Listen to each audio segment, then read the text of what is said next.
আসসালামু আলাইকুম। এই যে আমাদের এমব্রয়ডারি অ্যাসোসিয়েশনের সভাপতি সেক্রেটারি এই যে সরকারি রাস্তার কাজ করাইতেছে। হ্যাঁ, এই যে আমাদের রিপন ভাই জনসেবামূলক কাজ বাসার অফিসের গেটের সামনে।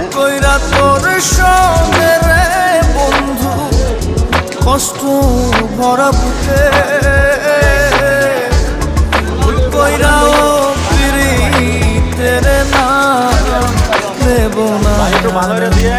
সামনে আমাদের রিপন ভাই কিন্তু এমপি ইলেকশনে দাঁড় করাবো।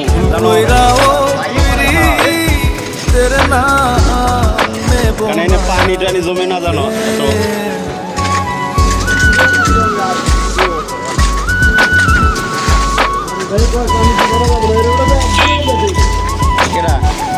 অন্য যারা লোক দিছে যাইব না